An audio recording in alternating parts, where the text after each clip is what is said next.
अस्सलाम वालेकुम रहमतुल्लाह। उम्मीद है आप सब खैरियत से होंगे। आज जो मेरी वीडियो का टॉपिक है वो अप्फारा के मुतल्लिक है, यानी कि खाना खाने के बाद पेट में खवा का बढ़ना।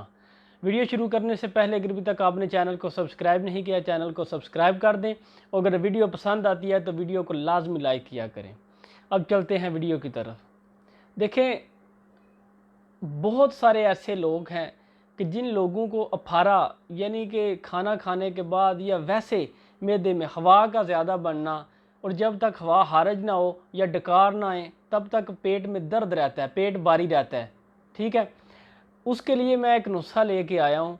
चीज़ें आप नोट कर लें, उसके बाद मैं इसकी वजह भी बताता हूँ कि ये ऐसा क्यों होता है।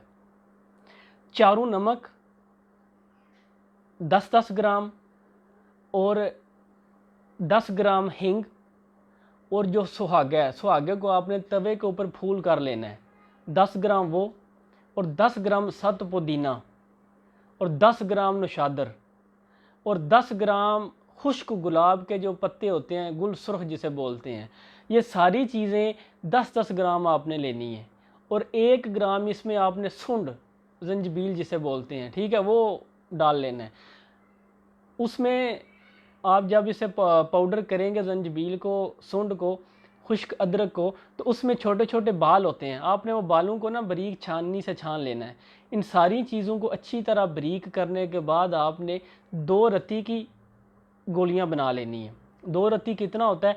8 चावलों का पाउडर हो तो 1 रत्ती होती है, ठीक है, और 8 रत्ती अगर हो तो 1 माशा यानी कि 1 ग्राम बनता है। आपने 1 ग्राम का तकरीबन छठा या 5वां हिस्सा उसके बराबर आपने गोली बनानी है, यानी कि कोकन बेर जो है उससे थोड़ी सी छोटी गोलियां आपने बनानी है। ठीक है, 2 गोलियां सुबह खाना नाश्ते के बाद, 2 गोलियां दोपहर और 2 गोलियां रात को खाना खाने के बाद। ये अगर एक नुस्खा आप इस्तेमाल कर लेंगे तो अल्लाह पाक के फ़ज़ल से अप्फारा का और मैदे का जितना भी आपको या गैस ट्रबल होगी, अल्लाह के फ़ज़ल से वो बिल्कुल ठीक हो जाएगी। ये गैस ट्रबल या फिर डकारों का ज़्यादा आना, हवा बढ़ना अंदर, ये क्यों होता है? देखें, सबसे पहले जो है वो पेट भर के खाना खाना और खाना खाने के बाद बैठ जाना, ये सबसे बड़ा मसला है। और बाहर की ग़िज़ाएँ जो है वो ज़्यादा खाना, परहेज़ के साथ ना खाना। नबी पाक सल्लल्लाहु अलैहि वसल्लम फरमाते हैं कि जो परहेज़ है वो तमाम दवाइयों का सर है। अगर आप परहेज़ करते हैं तो आप तकरीबन 50 से 60% बल्कि 70% ठीक हो जाते हैं। जो 30% रह जाता है वो दवाई से आप बिल्कुल ठीक हो जाते हैं।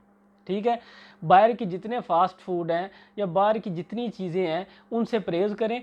ये अप्फारा का मसला भी उन्हीं लोगों को होता है कि जो पेट को फुल डोज जो है वो फुल भर के पेट को खाते हैं, मतलब उसमें एक दाना जो है वो उसकी गुंजाइश भी नहीं छोड़ते।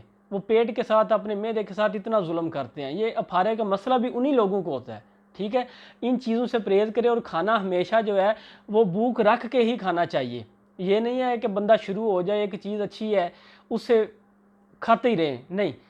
मैदा तकरीबन आपने 70% फुल करके 30% जो है वो खाली रखना है, तो फिर कभी भी आपका मैदा ख़राब नहीं होगा, आपको इस किस्म का कोई पेचीदा मसला नहीं होगा। अगर आपको मेरी ये वीडियो अच्छी लगी है तो वीडियो को लाइक करें, शेयर करें और कमेंट करें, और नई वीडियो आने तक के लिए अल्लाह हाफिज़।